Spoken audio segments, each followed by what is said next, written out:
Hey folks, good evening YouTube. Here with another session. Please like and subscribe or make comments about my videos and channel. And you can always look me up and we can chat offline as well. So I think tonight's, first of all, part two of yesterday with being nervous, started a guardianship claim on my sister, my ill sister, yesterday. That is often going. The call went well with the attorney's office to start the guardianship. But continued prayers are appreciated if you subscribe to that faith. And then the Zoom call with the active duty counterpart, retired counterpart, and the medical unit went very well. What I was worried about or probably nervous about was, be thrown off guard with a question, or caught midstream on a thought with a question that would throw me off or stump me. It didn't happen, thankfully. Like I told the dead sergeant that invited us to the Zoom call, I'm so used to touching and feeling my audience, okay? And it was all on Zoom. I couldn't see anybody live with video other than those of us hosting the call. Despite all that, it went well, but I still love the troop talks that you've seen. If you've seen those videos, check it out if you haven't. But they're titled Troop Talk.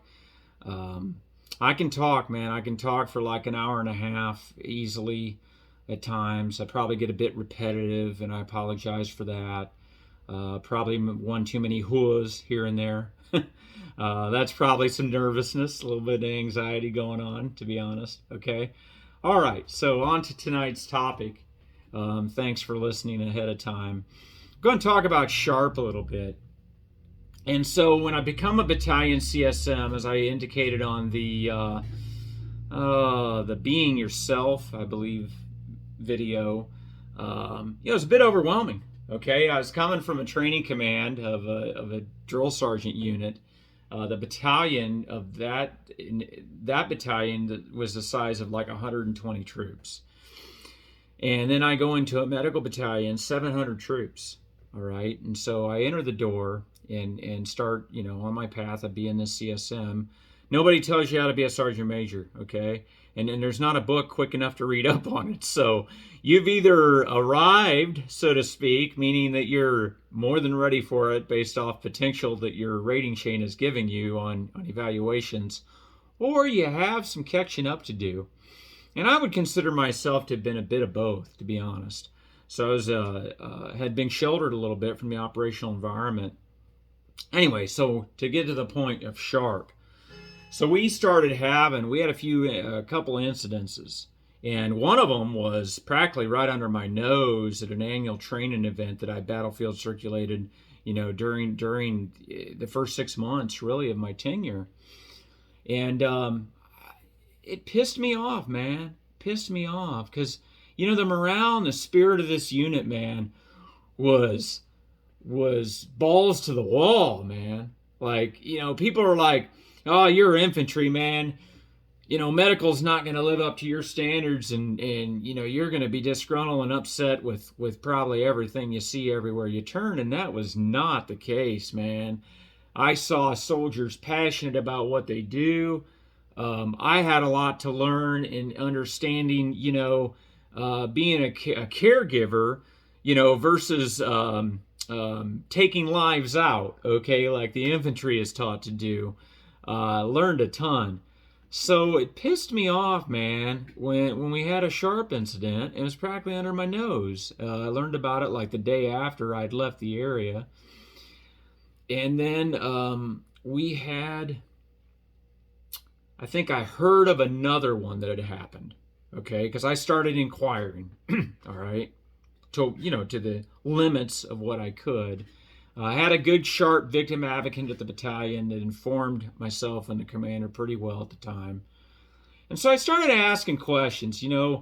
I asked her, I said, ma'am, can I talk about SHARP to the troops? Does it have to be a shmee like yourself, or, somebody trained and certified in Sharp? And she's like, absolutely, Sergeant Major. You can say things. Probably would be good coming from you and the commander. And so we got to annual training, our main annual training, okay, because that was a smaller annual training that I was at. I think it was about 200 troops, boots on ground at the annual training where the Sharp incident happened. And we get out there, and I give out the phone number to a victim advocate, and I said, you know, an old bartender taught me once, don't have your honey where you make your money, all right? And you probably know what that means without me explaining it, but basically, you know,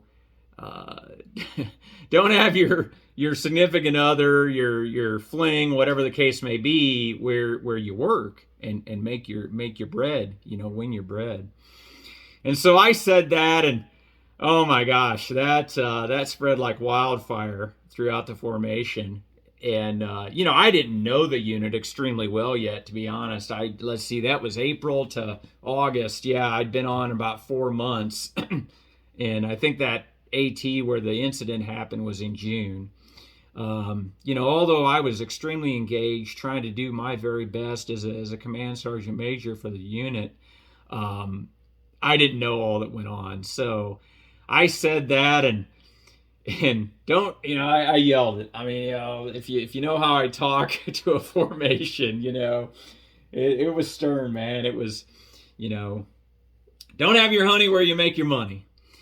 And so later on down the line, the next day, I think actually this sergeant, I think she was a sergeant, female, okay, walking away from the smoking area, we cross paths, and she's like, "Good morning, Sergeant Major," you know, and kind of smirks. And I'm like, "Well, good morning, Sergeant," you know.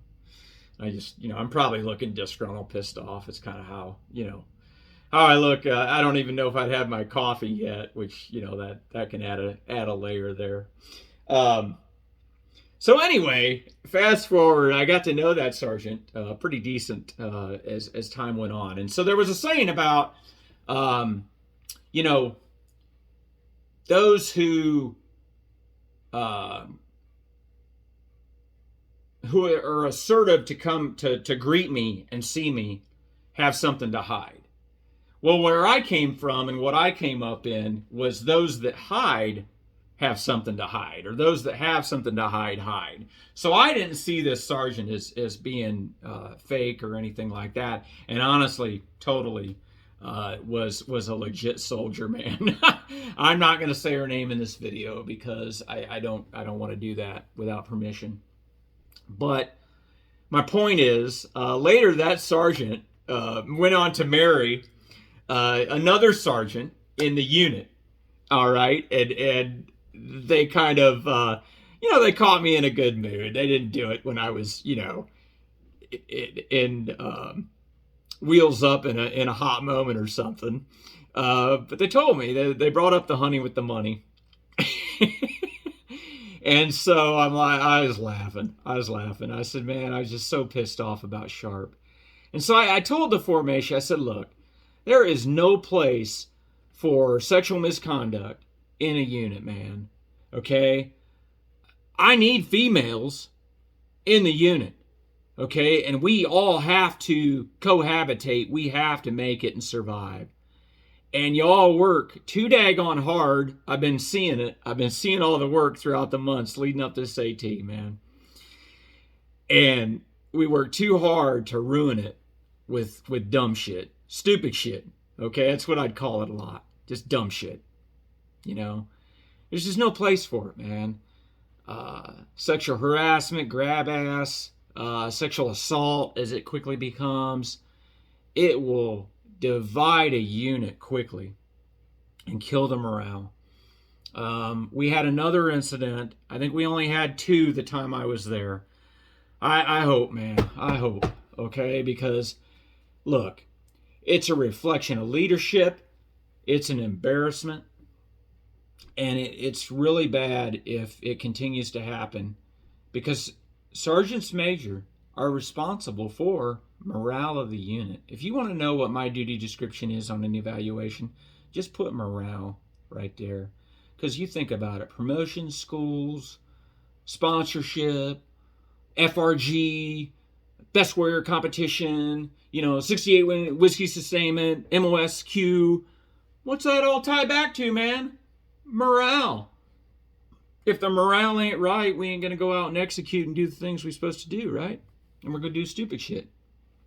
So, look, lesson here is, man, there ain't no place for it, okay? And I advise you still to not have your honey where you make your money, all right? Have your honey where you don't make your money.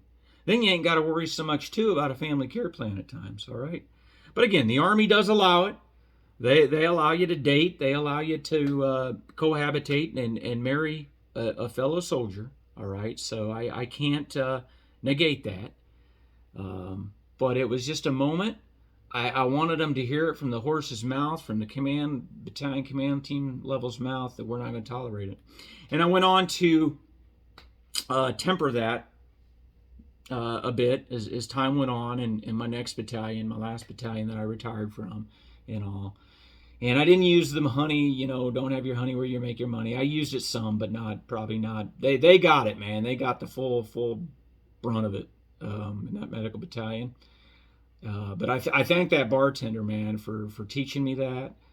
Simple, but, so many things are so easier said than done, man, right?